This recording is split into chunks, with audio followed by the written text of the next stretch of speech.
So in August, we resume our face-to-face services. We've had almost 4 months of being able to worship online. We've turned up to church in our pyjamas with our coffee cups. We've turned up in our lounge rooms.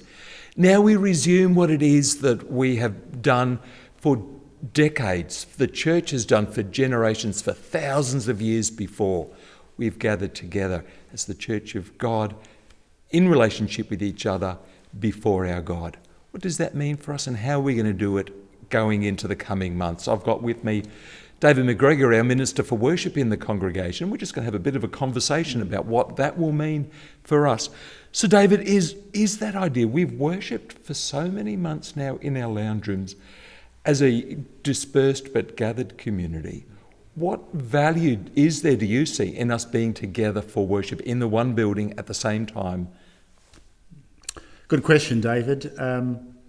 As valuable as us engaging with God in our online worship, for me, and the history of the Christian church bears this out, nothing beats coming together face to face as a community of God's people. Different shapes, different sizes, different ages, different backgrounds, different ethnicities, the body of Christ all together, seeing each other. Well, we can't actually touch each other at the moment, but we can certainly see and hear each other. It's the body of Christ coming together. We're not just a collection of 20, 30, 40, 50 individuals. We are a community who find our life in Jesus Christ. Yeah, I was reflecting on it. It's a little bit that we are made in the image of a relational God. We are. And it's built into our DNA to relate to others. That's right, and that relationship, as you basically said, is not only to God. There's what they call the horizontal relationship, the relationship with each other. Yeah. And when I'm sitting in a church and there's someone in front of me, behind me, beside me, well, I, in whatever way, am in relationship in some way with them. Yeah, yeah. And as part of those relationships, we will have people of all ages, including children. So when we come back, we're going to be doing something different in the way that we relate to children. Do you want to tell us a little bit about that and why? Sure. Some of our communities have had a Sunday school or a KFG, Kids to God, and they have been wonderful programs, wonderful activities. But like I was saying before about being a community, we are a community together, and there's something a little bit strange about sending the children or young people out for a great chunk of the service, no matter how fine the Christian education program is. I grew up in a setup like that, but the reality is that for many of our children, when do they experience, apart from maybe Easter Day and Christmas Day, actually worshipping God for the whole of a service with their family? That has implications, of course, in terms of how we lead and prepare and deliver worship intergenerationally. Taking into account different ages.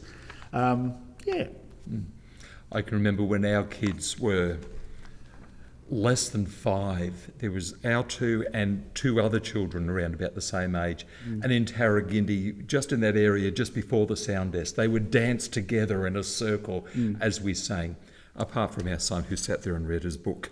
But it was beautiful. That's right, and we want to encourage people of all ages, including children, to be able to do that.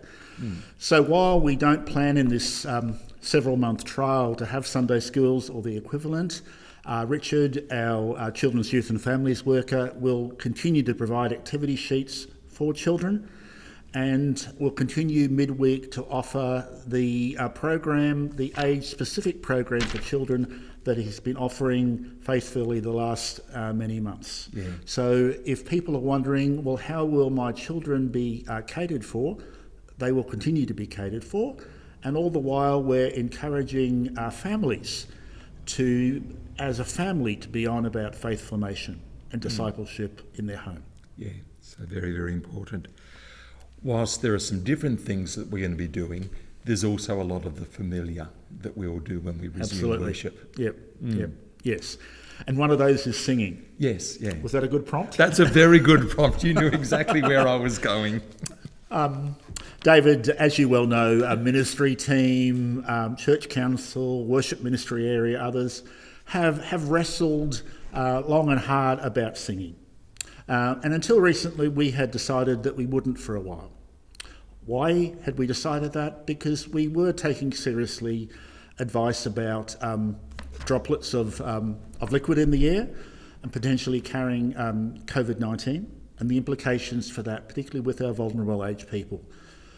But recently we've been swayed after further consultation that because currently, and this may well change as we listen to our news every evening, that with community transmission being non-existent presently in Queensland, and because singing is part of the people of God's worship DNA for 2,000 years, no matter what style, we will be having singing, but all the while being ever alert to government medical advice.